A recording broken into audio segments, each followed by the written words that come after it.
So Wanda, uh, Tom is walking around the house singing these songs about praying in tongues and singing in the spirit, and he has to let you and the boys know that it's just a pretty song. I don't mean what I'm singing. We don't believe that way. What were your thoughts? Actually, we didn't realize we had moved to a mountain town, and we found a house up there that we were able to rent, and it had an open courtyard, like you'd almost say, Uh-huh. and then there was rooms on the other side. The boys all had their own Right. room, except for the little ones, and then our bedroom was on the other side of the courtyard. But Lee had heard a lot of this stuff, and he didn't understand it at first. But what I remember of it is he woke up during the night, was it, honey, or something, and and I'm not sure about that. but he actually this is what I remember him saying, was that he actually uh, started praying in Praying tongues, in tongues. and realized. This is your teenage boy, How right? old was he then, was. honey? Yeah. How old was he then? He might have been 15 by that time. Okay. So, but what was the moment, the night that you? Well, I had just read that book of David Wilkerson's, Mm-hmm. and I had had a number of experiences, but this is really important. We were living in San Pedro Zacatepecas, and the Assembly of God pastor Maximiliano, he came to me and he said they're having a crusade down in Quetzaltenango. Maybe you've heard of it. That's where we had lived before, and it was 30 miles away, but that's an hour on those roads. Right. And blacktop, but just Right. over the 11,000 Right, feet mountain and so forth. He said, would you take a group of my men and take your little pickup and carry them down? And I said if you'll keep it to just 8, there might have been 18. They just Everybody wanted to yeah, go. It was just right. a small pickup. Right. So I took them to this Ye Avila campaign in Quetzaltenango. So when we went to Quetzaltenango, we went to the Nazarene pastor's home.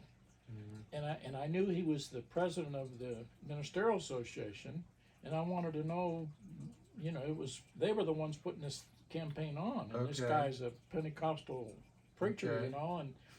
and I said, because it was in the paper, people getting their Right. teeth filled with, just it's incredible miracles, people leaving wheelchairs and all, and I said, did you see any of these miracles yourself? And he said, yes. And I said, people personally? He said, yeah, there's a set of twins that are 9 years old and have never walked. And he said, they not only walked, they was pushing their wheelchair. And I said, ¿Y las lenguas? I said, and the tongues? And he like, how do you explain that? Right. And he went, that was his answer. Yeah.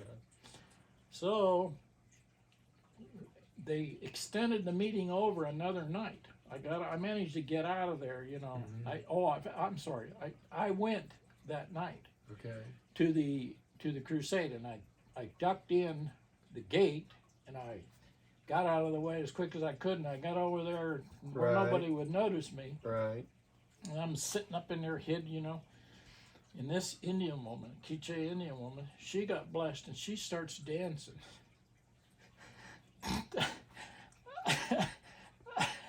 I thought, God, that's what I'm trying to produce. And this is a devil. This is a devil. And they're doing it, and I'm not. They've got it, and I don't. What's going on? What is this? She says, "You, how can this?" You know, I was just torn up. Right. But I got out of there and I got away from them. I was going to move to the other side of Guatemala with this manual mission guy, you know, and I tried to move. Get away from these people, get away from these friends, get away from this influence, get out of here. And anyway, and Maximiliano came to me again, and he said they've extended the meeting over to Monday night, and they're going to start early at 5 o'clock, and they're going to finish by 8, so we can get home early. And he said, would you be willing to do it again? Take us again. Well, I didn't have any money, and I had an empty gas tank, and they said, we'll pay the gas, and you can take us. And Caleb was suffering. Our baby. He was sick. He'd been suffering for days with 105 temperature. And I didn't have $5. It was even. To take him to the doctor. I couldn't take him to the doctor. And so I told Wanda, I said, honey, I'm going to take these people. And I went down to the meeting. And this time when I walked in, there was Eber, the Nazarene pastor. And he said, brother, he said, where are you going to sit? And I said, oh, over here. And he said, no. He said, all of the preachers are out there on those chairs in the middle of the field. You can sit closer to the pastor. Come with me. And I couldn't get out of it. And so I went with the Nazarene pastor out to the field. And I'm sitting there, and I'm seeing stuff that I've never seen before. And things that you were saying, this is of the devil, this isn't right. He is preaching, and he lets out a blast of sentence, you know, in tongues. And then he goes and points at me sitting down there. And he said in Spanish, he said, and these signs shall follow those that believe. They'll and lay hands on the sick. And they'll speak with other tongues. And, you know, I was smitten and scared for my life. It meant family, friends, finances. Right. Everything I had.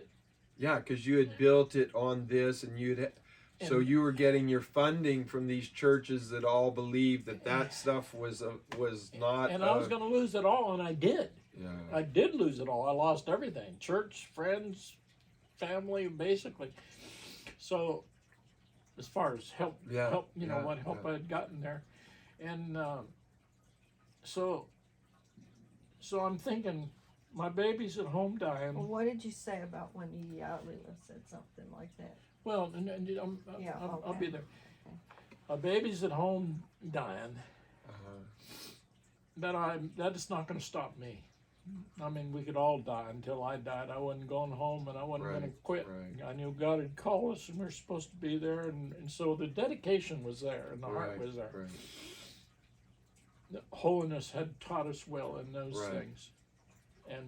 And produced many wonderful people, and we thank God for all of it, and for the family.